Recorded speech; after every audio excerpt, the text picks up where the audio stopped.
Hello and welcome to the Driving in Wyoming podcast. This is Aaron from AaronOnAutos.com. Today we're in the 2015 Infiniti QX70 S model. This is a very, very sporty little crossover. Um, it's got that just the quintessential Infiniti shape on the front end, and a very sporty, almost fastback rear end. It's a very, very good-looking car, and drives very well. Like I said, it's very sporty. It's meant to be sporty over luxury, so there are, the on-the-road comfort is a little less than you would expect from a luxury car because it's a sport suspension. Good amount of ground clearance, a few things like that. So it makes for a very fun car to drive. I'm going to gloss over a few things. I'll skip a lot of this stuff. You probably don't need to know where the window controls and that kind of thing are. So we'll start right here with the steering wheel, and then we'll move down. So over here you see you have your volume and telephone and so forth. This is multimedia here. And you notice there's paddle shifters. Cruise control here. This does have the dynamic cruise control or active cruise control. I don't remember what they call it. This is the setting for that to tell you how far, tell it how far or how close you want to be. I usually put it on the lowest setting because that's about 2 car lengths, maybe 3 car lengths. It's plenty for most situations. And this, to me, is one of the greatest inventions of all time. This is your radar proximity and cruise on and off. So moving from there, you have your usual lighting over here and wipers over here, and then down here these are a few buttons that you're going to end up using occasionally. If I can get it to lighten up a little. This is the rear. This is the power door on and off for that rear. IBA, probably not going to use that much. This is the same as what's on the steering wheel. This is your, it's not blind spot management. This is for your lane sensing. So it beeps at you when you're going out of the lane. I turn that off because to me it's kind of annoying. And of course, traction control. And this is for the mirrors, and they fold in and out. This is actually a toggle switch up and down, not a push button. So you can fold the mirrors when you're parked, and then of course your trip button and one of the vents here. Going over here, you'll see over here you have the engine heat down here, up here RPMs. This changes a little bit. You can do whatever you want with it. This down here stays the same except for the trip, which you can change, and then this will indicate what gear you're in if you move to manual on your shifting. It's raining outside a little bit, by the way, so occasionally you'll hear the wipers go because I have them on auto, which is another cool thing I really like. Speedometer, of course, and fuel.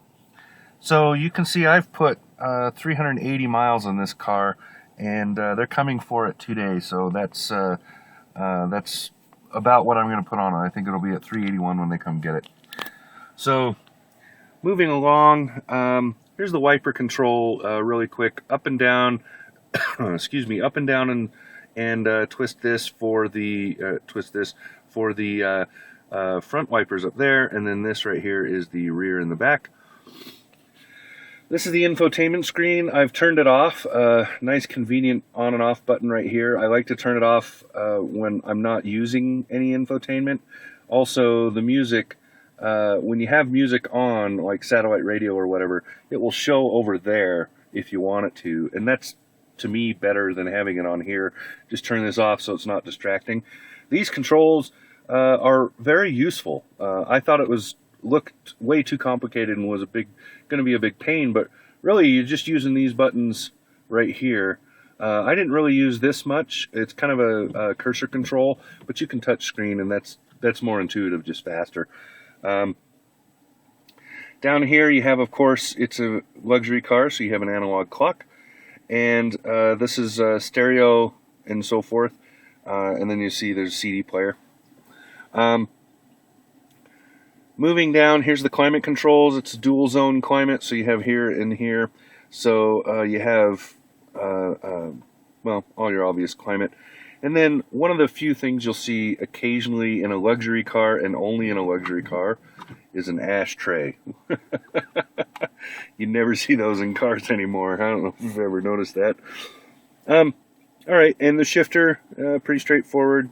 Grab this, move it back and forth, shove it over to the left if you want manual. Then you have heated and cooled seats. This is snow mode for the all-wheel drive. And yeah, heated and cooled seats. And drink holder. And this pushes down, so this is actually pretty sizable. You can get a lot in there. So if you're into those really big gulps, there you go. Armrest has stuff I need to clean out. And also, if I can remember which button it is, not that one, maybe. Well, anyway, there's a little tray up here for your phone, and there we go. And it's non-swift line, kind of a felt stuff. So, and then you see that there is a channel for your cord to run up, so you can have your USB plug ready to go for you. And this has leather seating with all the little bonuses. So you see this really cool purple stitch. It's a nice offset. It's a good color combo for this car. So you have this purple to go with the black ventilated leather, and then these adjust. There's buttons over on that side of the seat, and it moves them forward and backwards and a little bit up and down, so that you can change the bolster for your thighs. And the rest of the interior, you can see it's nice. There's some footprints, sorry. You can see it's really nice and very well done. I like the way they carried it over this way, and again, the purple stitching. Everything just looks really good in this vehicle. I will point out the back seat is smaller than you might expect. It's still a good size. You can still get adults in it, but it is a little bit smaller than people might expect for a crossover like this. That's because they kind of had to suck it forward a little bit in order to get that fastback hatchback in the back for that sport design. Again, this is a sports car in crossover form. It is not a, it's not meant to be a totally family-friendly machine. So but it's great for what it is, and I had a really good time in it. I believe that this car is very competitive with the Porsche Cayenne. So very nicely done. I really enjoyed this week. Very nice Infiniti. Again, this is the 2015 Infiniti QX70 S model. All right, so for Aaron on Autos.com, this has been Aaron. Talk to you again soon.